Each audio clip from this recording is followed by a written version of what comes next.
Pode ser que eu... Olá, sejam todos bem-vindos.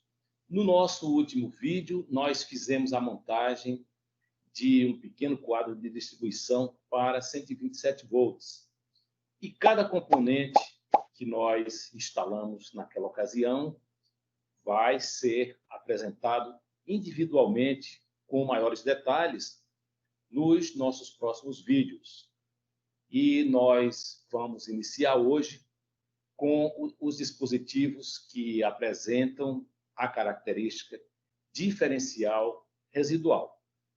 Entre eles, nós temos o IDR, que é o interruptor diferencial residual, e o DDR, que é o disjuntor diferencial residual.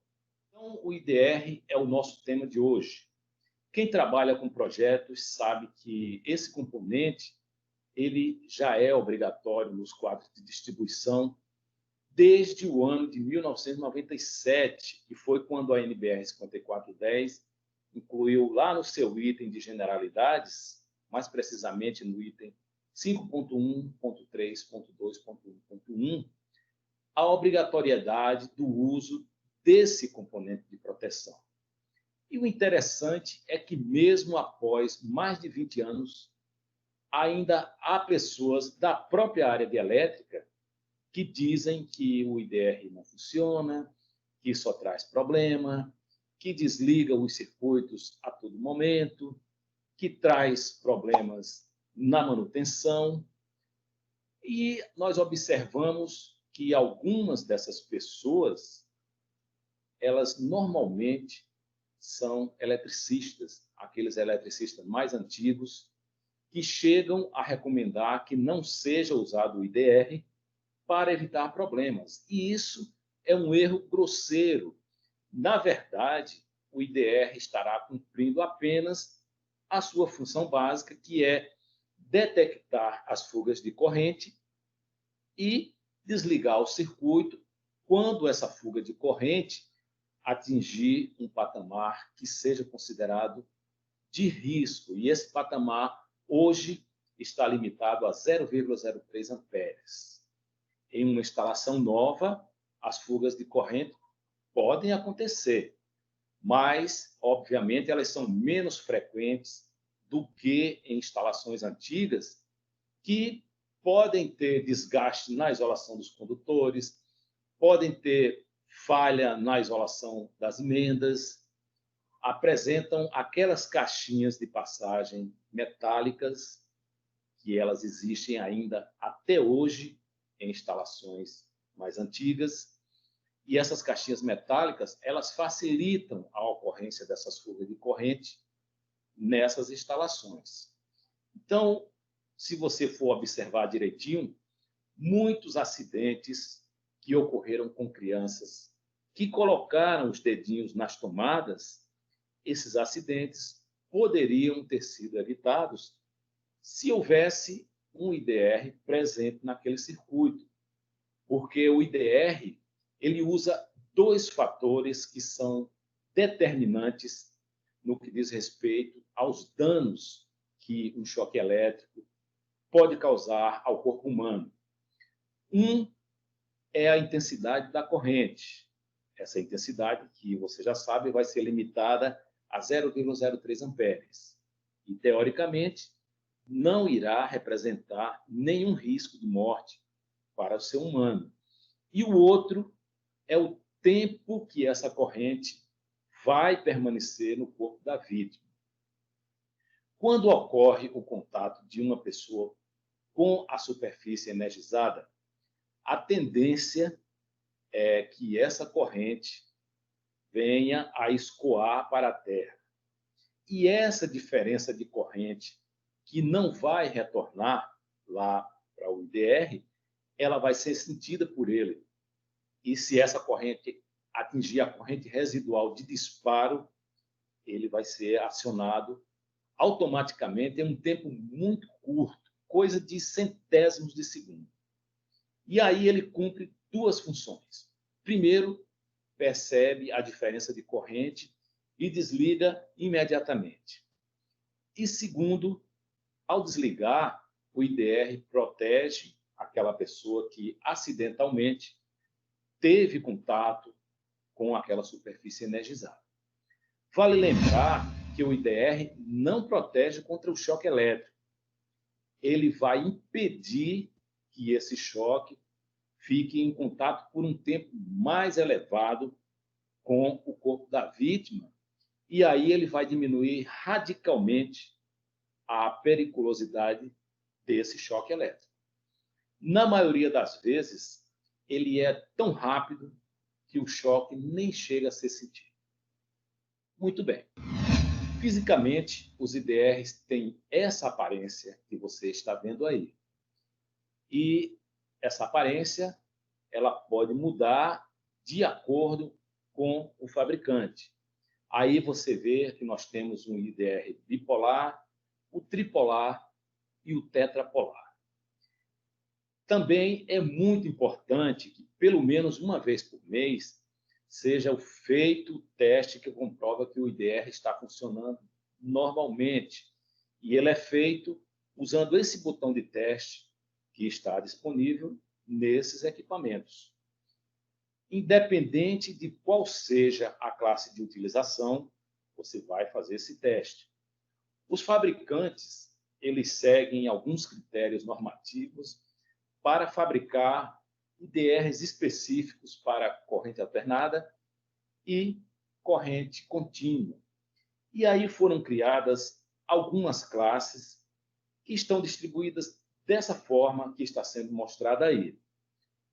A classe AC, que é o tipo mais comum, ela é o tipo de IDR para corrente alternada e, normalmente, eles são utilizados em instalações residenciais, comerciais, prediais e até mesmo instalações industriais.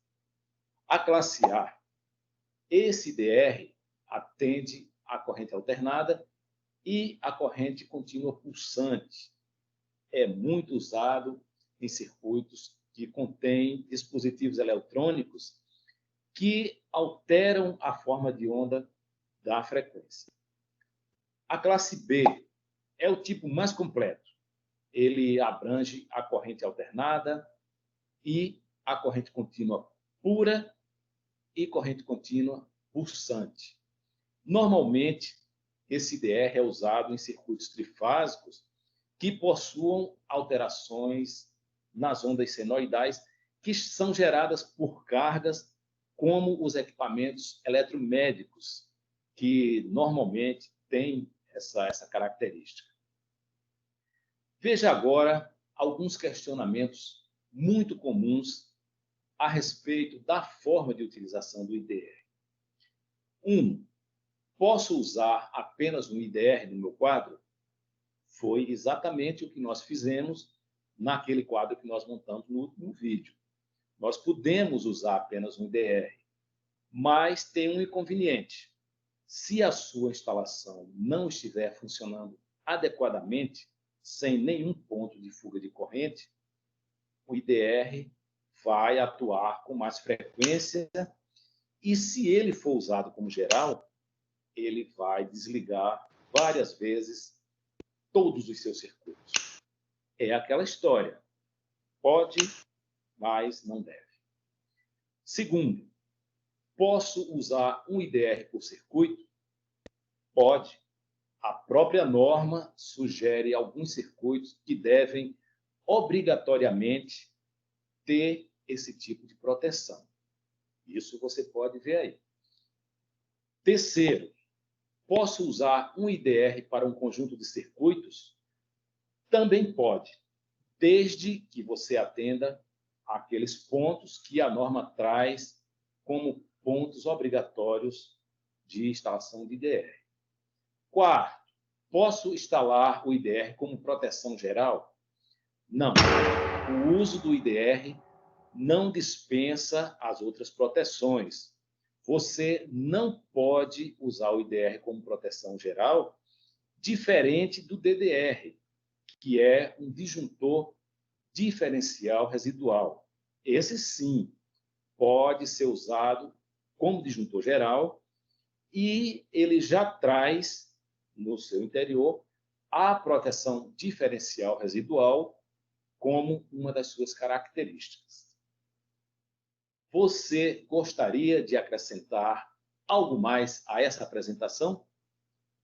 Deixe aqui embaixo o seu comentário, a sua sugestão.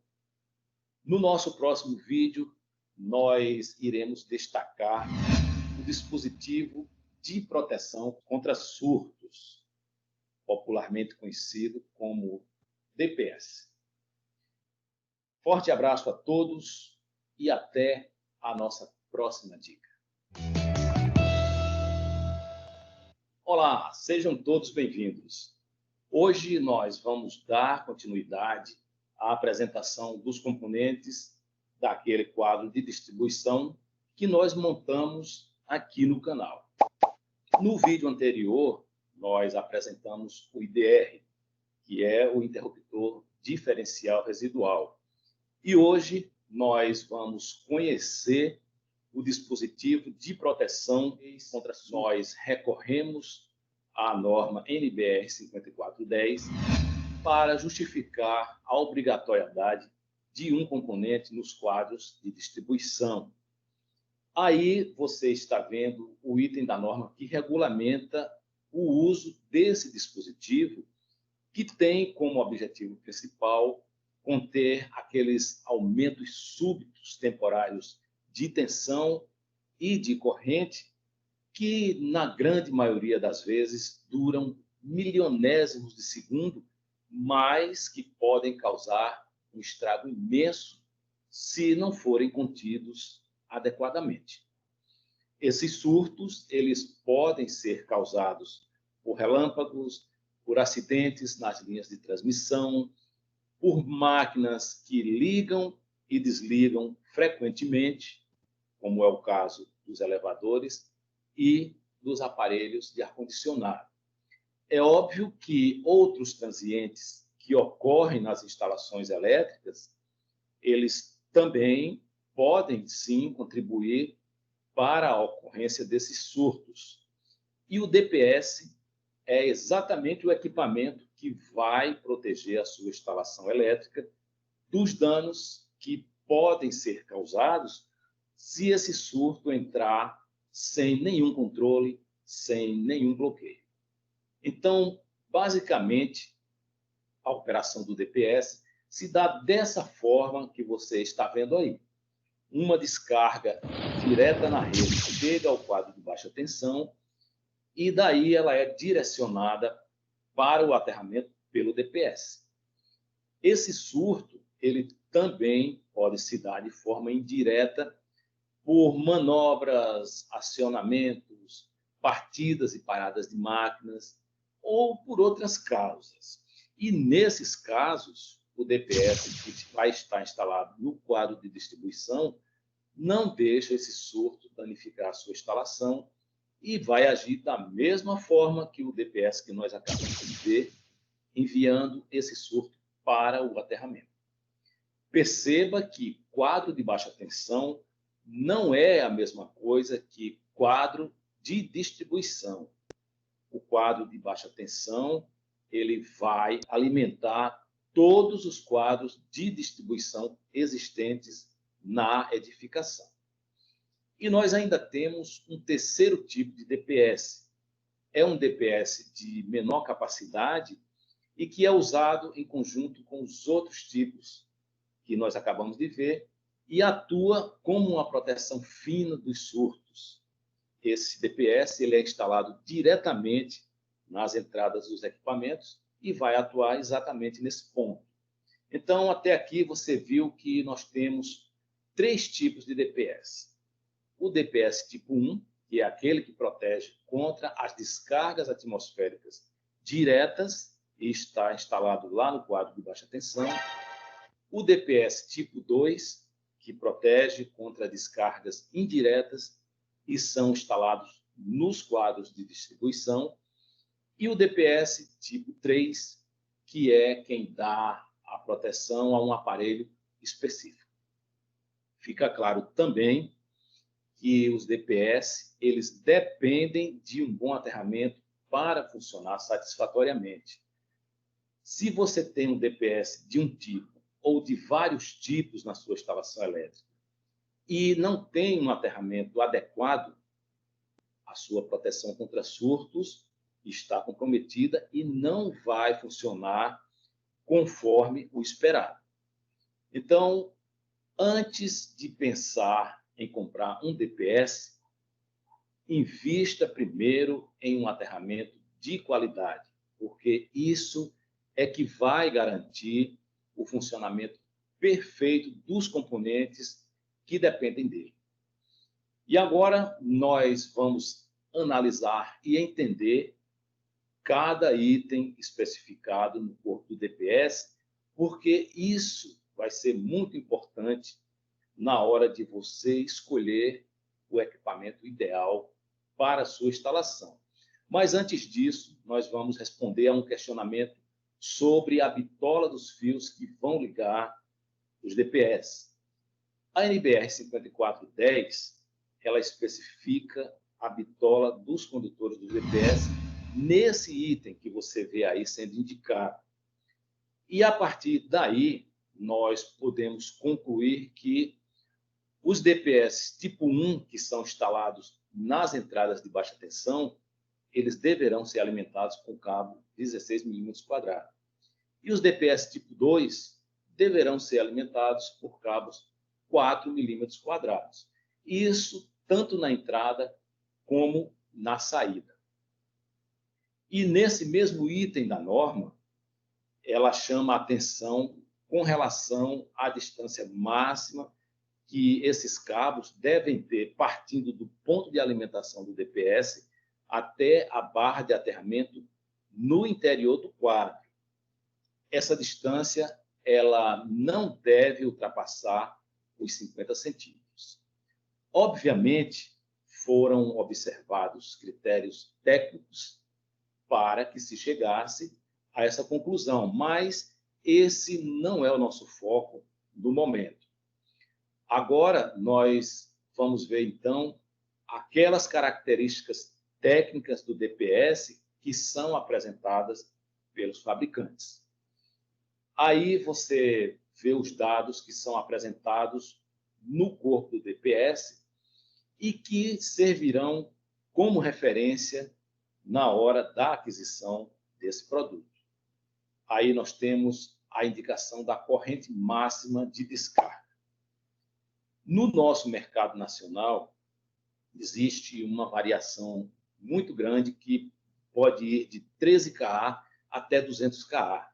Essa é a corrente máxima que o DPS está apto a absorver e descarregar para a terra pelo menos uma vez sem se danificar.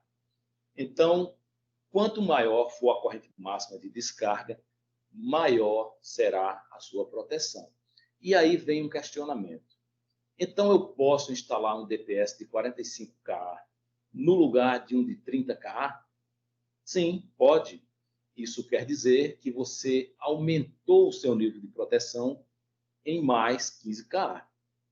Obviamente, você vai sentir o impacto no preço desse equipamento. Quanto mais capacidade, mais caro fica o DPS. E é importante dizer que essa corrente do DPS, ela não tem absolutamente nada a ver com a carga que está instalada no local. Vamos à nossa próxima indicação. É a corrente nominal de descarga. A NBR 5410, ela exige um valor mínimo de 5 kA.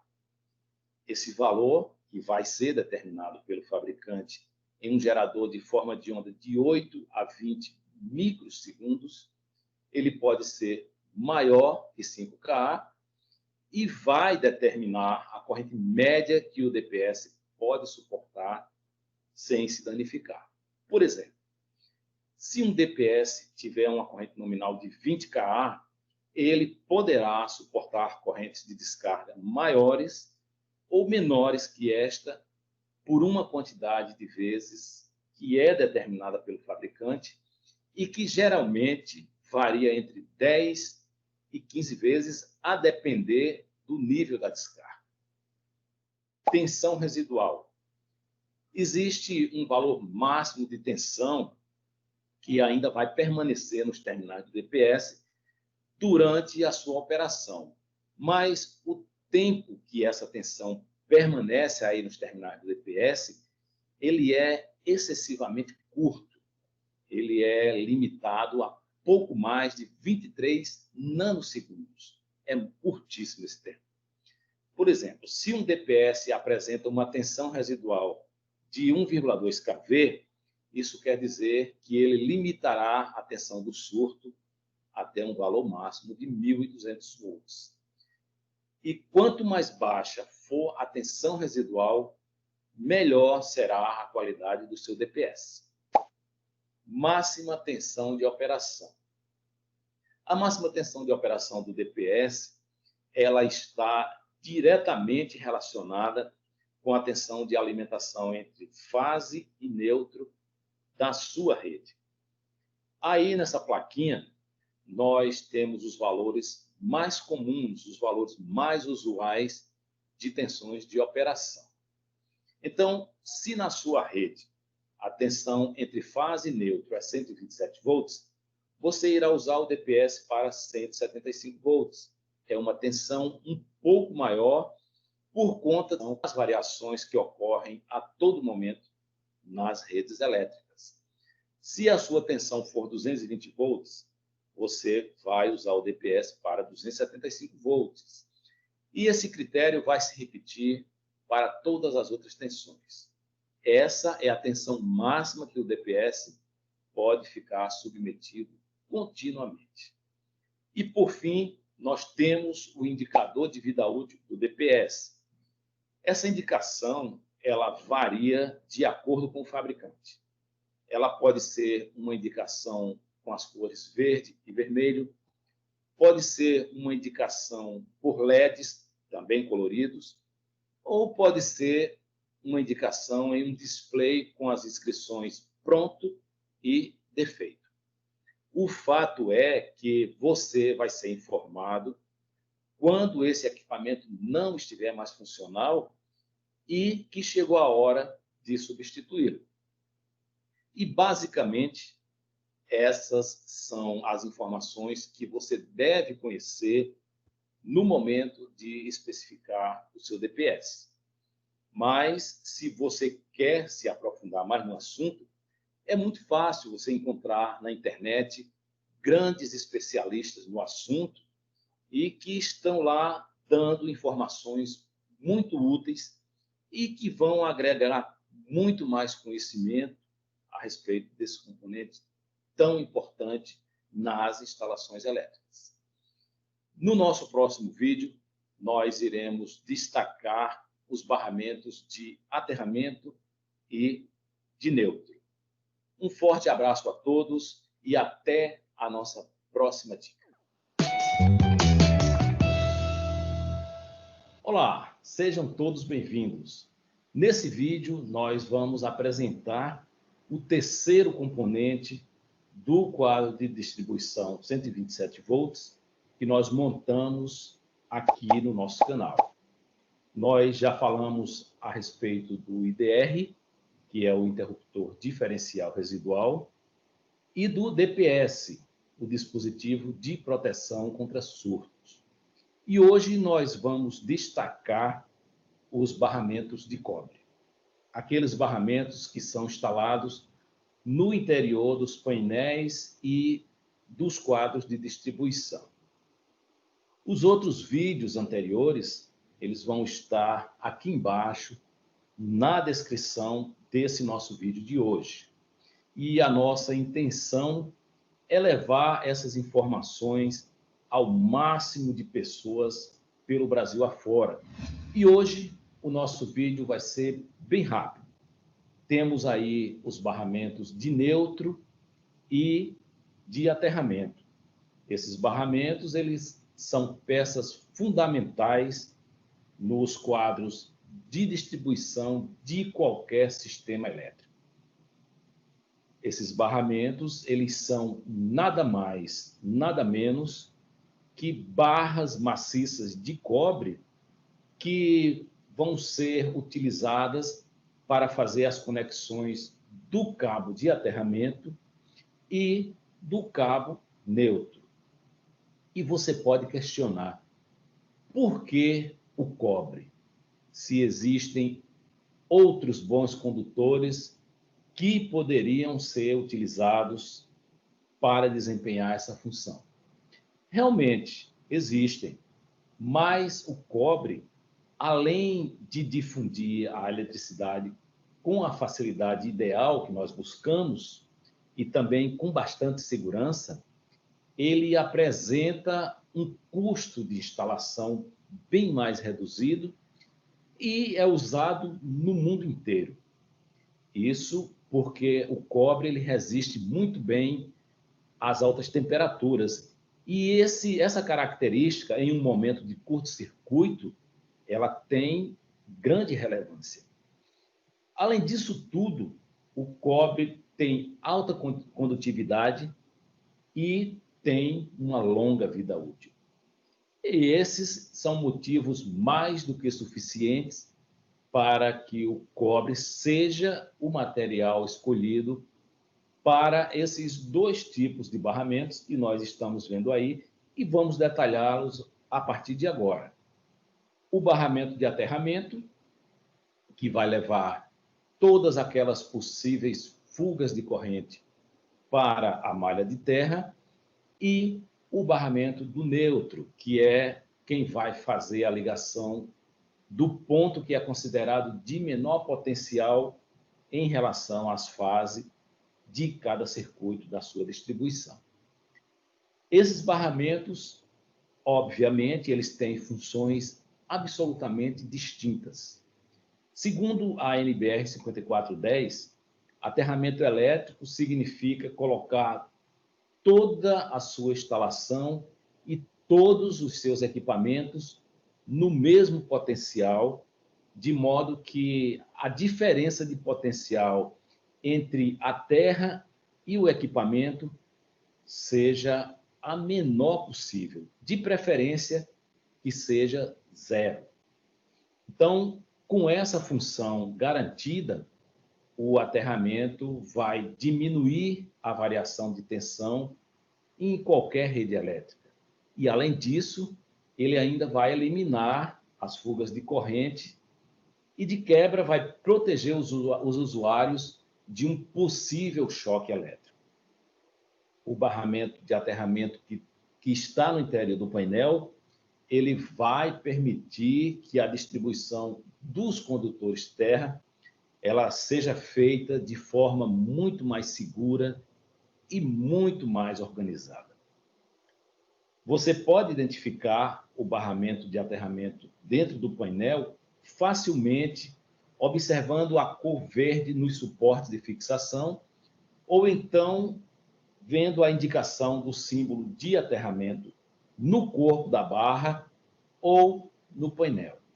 O barramento de neutro, ele também vai permitir que seja feita a distribuição de forma organizada e segura dos condutores neutros, evitando assim aquelas conexões de todos os neutros que é feita com fita isolante e fica aquele monte, porque isso, além de ser um ponto de falha, vai dificultar no momento da identificação de defeitos em um circuito específico. Quando há o barramento no painel, você tira apenas o condutor daquele circuito e vai fazendo seus testes. Se não houver o barramento, você vai precisar tirar a isolação daquele monte de cabos, soltar todos os fios e, a partir daí, identificar o cabo que você está procurando. Só essa dificuldade já justifica o uso dos barramentos. E o barramento de neutro, ele pode ser identificado no interior do painel pela cor azul nos seus suportes de fixação, ou até no corpo inteiro, ou pelo símbolo N no corpo da barra, ou no painel. Pelo fato de suas conexões serem fixadas por parafusos, esses barramentos eles oferecem uma grande vantagem, que é a vantagem de serem montados ou desmontados com relativa facilidade. Isso vai facilitar a manutenção em qualquer modelo de quadro de distribuição. Normalmente, os quadros de distribuição que são adquiridos no comércio, eles já trazem os seus barramentos devidamente dimensionados para a corrente adequada e com uma quantidade de parafusos considerada a quantidade mínima ideal. Mas essas características, elas podem ser adaptadas para a sua realidade quando você mesmo está montando o seu quadro de distribuição. E esse foi o penúltimo componente do nosso quadro de distribuição. No próximo vídeo, nós vamos destacar o disjuntor geral, que vai ser o nosso último componente instalado. Gostou do vídeo? Deixe seu like. Forte abraço a todos e até a nossa próxima dica.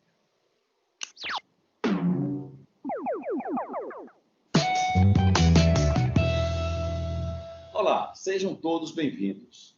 Desde o início dessa série, nós já falamos do IDR, do interruptor diferencial residual, do DPS, o dispositivo protetor de surtos, e dos barramentos de aterramento e de neutro.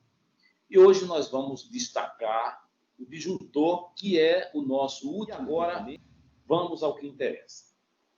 O disjuntor, durante muito tempo, ele foi o principal componente de proteção dos quadros de distribuição. Com o surgimento de novas tecnologias, ele recebeu o suporte de outras proteções que hoje são obrigatórias por norma, como nós já vimos em vídeos anteriores. E nós podemos definir o disjuntor como sendo um dispositivo eletromecânico de proteção que funciona como se fosse um interruptor automático que vai desligar no momento que ocorreu uma falha e, consequentemente, ele vai proteger contra acidentes e incêndios nas instalações elétricas. Normalmente, essas falhas estão relacionadas a curto-circuito e às sobrecargas elétricas. E hoje o nosso vídeo vai ser bem rápido. Ele vai ser mais conceitual, porque nós vamos apenas conhecer o componente. Mas vou deixar alguns links aqui embaixo que dizem respeito exatamente às características técnicas dos disjuntores e trazem, com toda certeza, mais detalhes a respeito do assunto. Agora, nesse momento, nós devemos frisar que quando você for especificar um disjuntor, é importante saber, primeiro, quais são os tipos de disjuntores. Segundo, onde os disjuntores são usados. Terceiro, como dimensionar os disjuntores. Quarto, o que são as curvas dos disjuntores. E quinto e último, como se dá a atuação termomagnética desse equipamento. Vamos por partes. Quais são os tipos de disjuntores? Há uma grande variedade de tipos de disjuntores elétricos, cada um com a sua aplicação específica. Entre outros, nós podemos destacar os disjuntores monopolares, os bipolares, os tripolares e os disjuntores tetrapolares. Esses disjuntores, eles podem ser disjuntores térmicos, magnéticos ou termomagnéticos, como esses que você vê aí na sua tela. Onde são usados os disjuntores? Eles podem ser utilizados em qualquer tipo de instalação, seja ela residencial, comercial ou industrial. O nosso velho disjuntor está acompanhando as tecnologias avançadas. Como dimensionar os disjuntores? No momento de dimensionar o seu disjuntor, você precisa levar em consideração vários fatores que estarão presentes naquela instalação específica. Não vamos entrar em detalhes aqui, mas na descrição desse vídeo há um link onde você vai aprender exatamente como dimensionar os disjuntores. O que são as curvas dos disjuntores? As curvas dos disjuntores, elas dizem respeito a características de capacidade de interrupção de corrente que são próprias de cada modelo. Você pode encontrar o disjuntor monofásico, por exemplo, com a curva B, com a curva C ou com a curva D. E o mesmo vale para os disjuntores bifásicos, trifásicos e polifásicos. Vale lembrar que a curva A não existe para não haver confusão com o símbolo da unidade de corrente elétrica, que é dado em amperes e é representado pela letra A. Aqui embaixo, na descrição, tem um vídeo específico para as curvas dos disjuntores. Como se dá a atuação termomagnética do disjuntor? O disjuntor termomagnético, ele faz a junção da proteção térmica e magnética. E esse disjuntor, ele pode ser usado para ligar e desligar os circuitos, pode ser usado na proteção contra sobrecargas e vai funcionar muito bem na proteção contra os curtos-circuitos. Com esses dados em mente, você já consegue ter uma boa noção da atuação desse dispositivo na sua instalação elétrica. Esse vídeo de hoje, ele vai encerrar o ciclo do nosso quadro de distribuição. Um material que eu tenho acesso, de um período quando eu trabalhei na indústria, na parte de eletrotécnica, e vocês vão poder observar aqui disjuntores de grande porte. Grande porte é grande porte. E veja, eles são literalmente mecânicos, tá? Em questão de acionamento. Vejam aqui o porte deles. Aí tem a referência da NBR aqui. Você vê que esse material que eu tenho aqui é um material interno. Como eu trabalhávamos com a empresa, ela acabava cedendo para a gente aqui, né? Para poder ter isso como material para uso. E esse simpático aqui, que parece um armário, é um disjuntor de manobra, um disjuntor aqui também, conhecido como de gaveta também, tá? Mecânico, grande. E olha o naipe de tensão, né, que esses simpáticos disjuntores trabalham. 1000 a 38.000 e de 38.000 até 138.000. Tensão baixinha, né? Para quem às vezes fala, eu vou trabalhar no 110 e vai fazer um pum. O boom daqui, minha gente, vai ser muito grande. É igualzinho a relação dessas linhas de transmissão que existe aqui, né, que eu já expliquei uma vez para vocês, de Mauá para Santo André, de Santo André para Mauá e vice-versa. Vejam, aqui você consegue observar o Westinghouse e a parte interna dele. E veja que ele é mecânico mesmo. A quantidade de componentes que tem aqui, mecânico, é um negócio assim fantástico. Funciona? Funciona muito bem. Tá? Funciona muito bem. Aqui, ó, ele falando do DR, mas o DR aqui que é para alta tensão, né? Aí já é outro nível, né?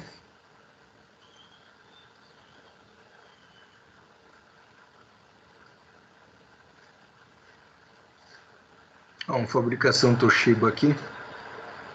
Eles têm câmera de extinção, tá? Para questão de arco. Alguns trabalham com a questão de imersão por óleo, né? Eu lembro que ontem, conversando até com o Lucas, junto com a turma, a questão de um óleo parecido com o Scarel, que era usado em transformadores, hoje é usado óleo sintético, para você poder armar e desarmar e não ter o problema da formação de arco, né? Então a câmera dele trabalha com óleo.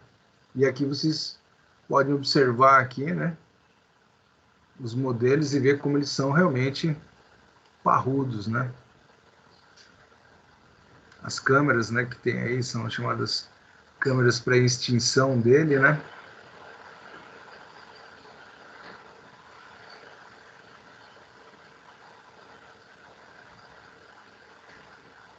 E aqui, guardado para agora, né, o menorzinho deles. Vejam, olha o tamanho do engenheiro eletricista em cima do disjuntor. Pequenininho, e é Westinghouse, não teria como ser diferente. Tá? E aqui embaixo o desenho da estrutura dele. Ó. Isso é o que tem internamente nele. Vai óleo aí dentro? Muito óleo, porque ele vai trabalhar com uma tensão bem elevada. Aqui ele está dentro de uma subestação, tá? Veja, ele leva de 50 a 100 litros de óleo isolante, né? Que naquela época era conhecido também como ascarel, né? Ó, vocês veem aqui o que um tanque pode trabalhar, a quantidade de litros, né? De óleo dentro. E às vezes quem olha para uma subestação assim não imagina. Com esse mesmo aspecto, né, esse mesmo jeitão de construção, pode ser um capacitor, um disjuntor, que é o caso aqui, ou ele pode ser um indutor. É que devido à grandeza, né, que se trabalha aí de tensão, isso geralmente é no mínimo 145 mil volts, né? Ele tem esse aspecto para qualquer um desses três componentes, tá?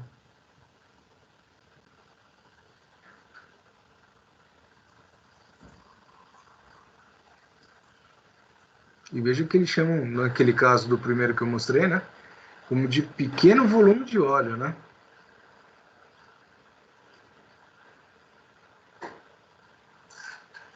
Acho que está mais abaixo aqui a questão da tensão. Aqui são os componentes, dão componentes para chuchu nele.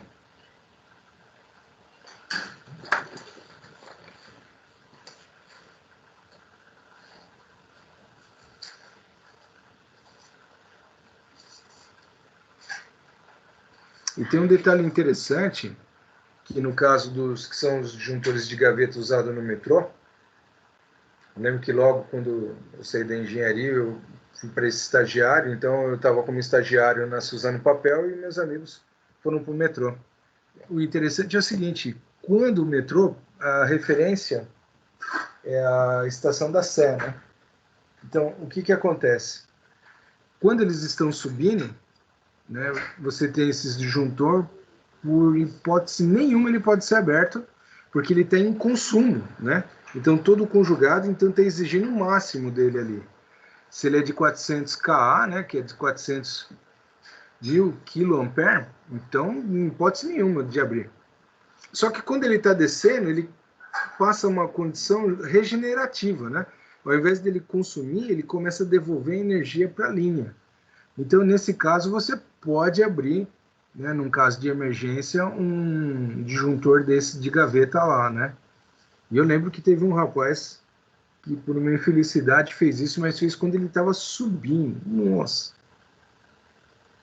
Derreteu tudo, foi um auê danado. Por sorte, não parou dentro do túnel e ele não se machucou, porque ele poderia ter se machucado seriamente, né? Não é uma manobra direta, é por meio indireto, mas algo assim extremamente arriscado para se fazer, né? Deve ser a ordem correta de instalação desses equipamentos. Por exemplo, tem que se colocar primeiro o disjuntor, depois o IDR e depois o DRP, não, é DPS. E o IDR tem o DDR, tá? Na verdade, você, no sentido de estrutura, vem do disjuntor geral, aí junto com o disjuntor geral, dependendo de como você está estabelecendo ali a distribuição, você já pode fazer a instalação dos DSP ali. E o IDR, o ideal é você deixar ele para quando você vai formar o conjunto para ir para o circuito, né? Vamos supor que você tem os circuitos de tomada. Veja, o IDR, é que nem eu falo para o pessoal, isso é meio norte-americanizado, vai? Porque a maioria das empresas que eu trabalhei, elas trabalhavam com padrão norte-americano. Quase nenhuma delas trabalhava com padrão brasileiro, porque a maioria era multinacional, diferente de ser italiana, espanhola ou alemã, como diz, né? Com exceção de uma só que era norte-americana, que era a Chalmar Embalagem, né? Eles usavam um padrão norte-americano direto. Então, é usado isso nas máquinas desde a década de 70, né? Que é utilizado esses IDRs aí para proteção da máquina e para evitar que, no caso de alguém se vincular no choque, não morra pelo choque elétrico por ficar muito tempo no choque. Porque como ele trabalha com a ordem de 30 miliamperes, ele desliga lá. Mas geralmente o pessoal usa o DDR para fazer essa função, e aí ele consegue assumir a função ali como geral, um disjuntor geral, para também estar desligando tudo e aí por diante, né? A verdade é essa. Heitor, você tinha erguido a mão aí, Heitor? Não, então era sobre isso, só que você já respondeu. Ah, tá bom.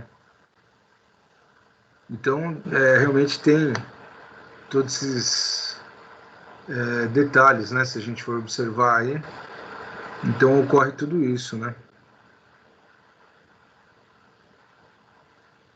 Hoje em dia ainda não temos um espaço assim definido. Ainda tenho ideia futura depois de conversar com o Januário e ver se a gente consegue arrumar um espaço que eu tinha posto uma lousa e cadeiras dentro da oficina para funcionar como uma sala de aula para a gente, no caso de não ter sala de aula, né?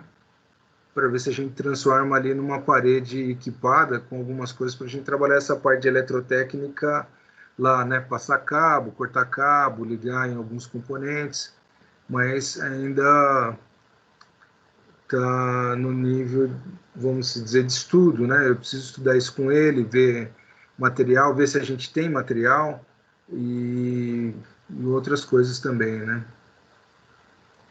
Para um quadro de distribuição residencial é obrigatório IDR e o DPS. Na verdade, o DPS, para mim, como eu estou falando para vocês que eu sou um cara meio americanizado, é DSP, que vem do inglês, né?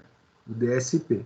Mas o DPS, sim, se você tem um lugar que você tem de colocar, é lá no quadro, tanto o DPS como o IDR, tá? Vale dizer que ele vai ficar junto lá na questão da entrada geral, porque não adianta pôr DSP para baixo, ele tem que estar ligado junto com a parte da entrada geral. Então, no disjuntor geral, eles têm que estar atuando junto com ele lá. E no caso do IDR, atuando por circuito, no circuito conforme a necessidade. Por exemplo, residência, você tem tomadas externas, por exemplo, de garagem, que pode ter problema de umidade, não sei o que, cozinha, né? Então aí você teria esses tipos de dispositivo ligado lá para fazer isso, né? Para não ter problema de alguém ficar vinculado a um choque. Mas lembrando que no caso é o dispositivo residual, né? O DR lá, que seria o indicado na relação de evitar isso para salvar a vida da pessoa e de um desligamento instantâneo, tá? Diferente do IDR. O IDR ele foi criado para máquinas e o DDR foi criado para pessoas. Que nem o disjuntor foi criado para cabos. Então nem para um nem proteger o cabo pega fogo. Então ele tem que proteger o cabo. O relógio de força tá na entrada lá do medidor da casa ainda é difusível, 60 amperes. Será que oferece algum risco? Eu não digo assim, Ramos, a questão de oferecer um risco. Ele não seria assim tão preciso, né? Nesse caso aí, são aqueles fusíveis que é chamado rolha, que ele é de louça, tem um elo interno e você rosqueia, ou são aqueles de cartucho?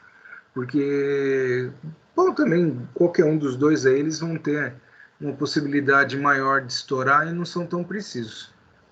Numa possibilidade, né, e tendo a questão, de, vamos dizer, de disposição financeira, eu trocaria por disjuntor.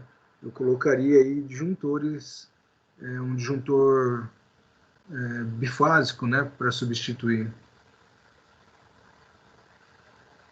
Então, esses que parecem um cilindro, eles são chamados de fusíveis de cartucho, são chamados de cartucho. Eu falo para você, eu sou sincero a te dizer, que nesse caso, tendo assim, uma possibilidade de fazer desse jeito para deixar a coisa assim adequada. Eu sei que de repente vai falar porque por questão de norma, essas coisas, gasta-se um pouco. Mas é aquilo que eu falo para o pessoal, você vai gastar uma vez, você não vai gastar sempre. A menos que o material não seja de qualidade, ou que o serviço foi feito de uma forma não supervisionada, então foi mal feito. Do contrário, você gasta uma única vez só. Não vai ter assim maiores problemas, não. Então, por isso que eu falo que às vezes vale a pena, né, esse empenho financeiro, porque depois você fica sossegado. Aí você pode ligar a máquina de lavar, geladeira, ferro de passar, chuveiro, equipamento de som, o que for, liga tudo que não vai ter problema. Bem porque o que acontece é que geralmente quando nós trabalhamos para fazer esse tipo de projeto, é feito o caso do projeto por a instalação com a carga total, né? Se for no caso como você fala, né, que seria o medidor, o ramal, né, tecnicamente para a gente é o chamado ramal, ele vem para 25 quilowatts, né? Então você vai fazer tudo se baseando nisso. Por isso desse disjuntor nesse valor que fica lá nele, que é ideal para desligar se tiver de fazer alguma coisa dali, até no quadro. E no quadro ele tem um outro desse com todos esses outros aparatos que você vai ter de montar lá dentro, né? Observando-se isso aí tecnicamente para não ter maiores problemas. Do quadro até o disjuntor, a fiação exclusiva para um e para outro. E cada um tem um disjuntor. Em média, dependendo da potência, fabricante e tal, são disjuntores de 40 amperes. E sendo disjuntores de 40 amperes, são fios que transladam aí de 6 milímetros, 8 milímetros quadrados, dependendo da distância, aí vai uns 20 ou mais metros de fio. Não é muito barato, mas uma vez feito direitinho, você fica tranquilo. Não precisa nem, né, esquentar a cabeça. Mas eu falo para você que o ideal não é isso, não. Tá? Eu sei que, de repente, a questão da necessidade e tal, mas o ideal é ter um circuito para cada um deles, tá?